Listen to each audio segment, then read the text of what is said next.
Welcome back to 6 Sports Saturday. I'm Fallon Smith. We're going to take a break from football and talk Tennessee basketball. I'm now joined with second-year head coach Cuonzo Martin. And Coach, I didn't go to media day, but I did see the press conference, and you kind of made a little joke before it started, took out your phone, and were pretending you were going to take a picture of the media and tweet it.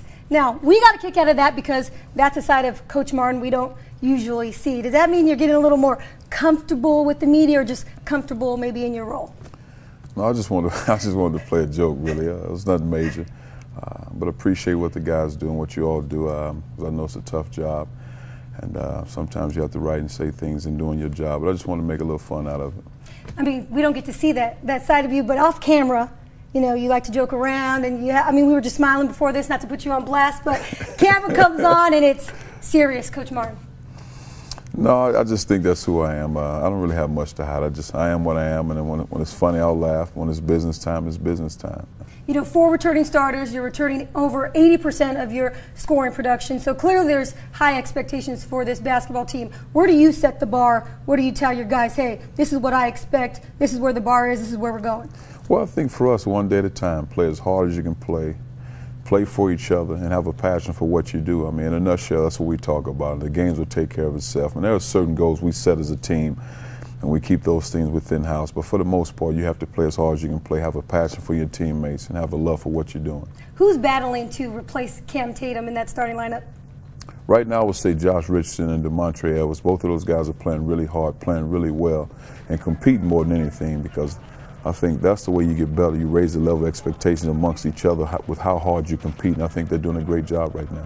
All right, for Vols fans, Jarnell Stokes was the quote-unquote savior, I guess in their eyes, the savior of, you know, the basketball season last year. How could a high school kid, I know he was a 5-star recruit, but how can a high school kid make such an impact on not even just the court, but mentally with the guys, you know, morale and the guys' spirits, and even the fan base, their spirits? Well, I thought the biggest adjustment Jarnell made, in my opinion, was adjusting to his team, adjusting to the environment and the culture of being in Knoxville, and also the campus life. And that's a major adjustment, a huge step for a young guy who hadn't even turned 17 before he got here.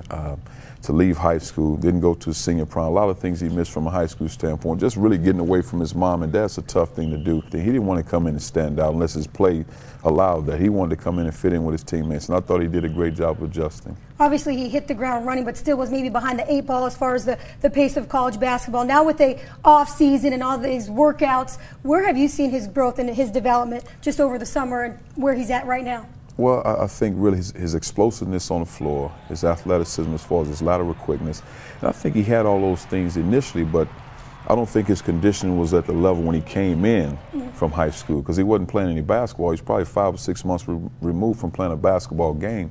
So I think now with him being in a program, in the weight room, playing at the level we need to play, also going through the workouts that he missed probably 5 months of doing, he's had a chance to make the adjustments, and he's doing really well. His body's looking good. I think he's 8% body fat at 265, 270, so he's going to be a load to stop.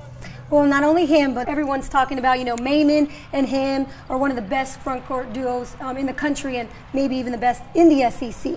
What is your assessment on that? And I'm sure you want to believe, yeah, we got the best front court duo here.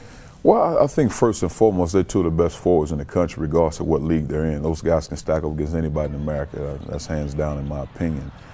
But as far as how well they play and how well they compete, it's one game at a time. And those guys have to have a level of mental focus more than anything, because the physical part is there. All right, we're going to go to the backcourt. Sergeant of your offense, obviously, point guard Trae Golden. Last year, he got a lot of criticism from a lot of people saying he ain't a true point guard, he looks to score first, but you always stood by him. You always had his back, regardless. You have a lot of confidence in that kid. Obviously, he led the team in scoring last year. What do you feel about people saying he's not a true point guard, and do you feel he's a true point guard? Well, I think first and foremost, you have to be a good basketball player first. You can be a true point guard and you can't play at this level. Trae's a really talented guard. He's a scoring guard. He's very similar to Darren Williams, Russell Westbrook. You got so many guys in the NBA that are point guards, but they scored. I think the traditional days of a point guard just come down and pass the ball and run a team. I don't know if you see that many guys anymore, because I don't think young guys want that identity anymore. But you still have them, and they're very talented. But I think he's a guy that scores a basketball. He's a combo guard. He scored a lot in high school. I don't want to take his scoring away from him. I want him to score a lot of points. I want him to shoot a lot of balls, but also want him to run the team and be a tremendous leader. And I think he's really gotten better in his leadership skills and also running the team. But really, my job as a coach to put him in position. There were certain times I didn't put him in the best situations to be successful defensively because he was scoring a lot of points, playing a lot of minutes.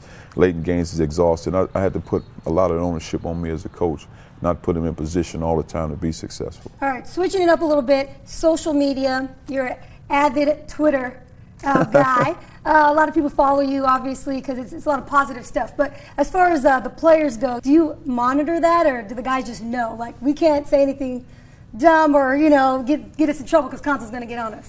We monitor it. I follow every guy on our team. I follow him on Twitter. Our staff follows him. Tom follows him. So everybody on the staff follows our guys. But it's not a case of me following them, trying to get in their business, because they're young men.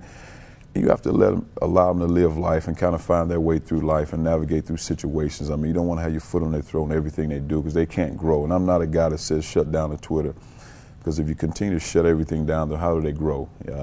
So my thing, I explain situations. I allow them to see other situations where somebody tweeted something that probably wasn't a positive thing to tweet. Now, we talk about it, but it's not a case where I want to shut a guy down from Twitter, because I don't want to take that away from the other guys on the team, and I don't think it's right. Definitely think before you press send. That's what we all say. We talk about it all the time, and the one thing about when I tweet something, I look at it probably, I might have it ready to send. I might not send it for half an hour later just to make sure everything is around and the wording is right, the pictures are right, whatever the case. So I'll let other people look. Wow. Rarely do I send a tweet without somebody else looking at it. Wow, really? Yes. All right, well, last thing, Coach.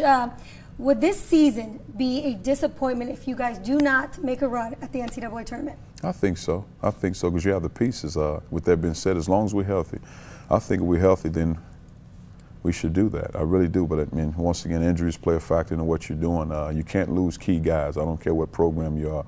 When you lose multiple key guys, it can be tough for you. But I think if we're healthy, we're fighting for that. Well, Coach, thank you so much. We look forward to, you know, the start of the basketball season. I think everybody is, and exciting to see what the Vols can do this year. Thank you for having me. All right. Well, second-year head coach Cuonzo Martin. I'm Fallon Smith. We'll be right back with more 6 Sports Saturday after the break.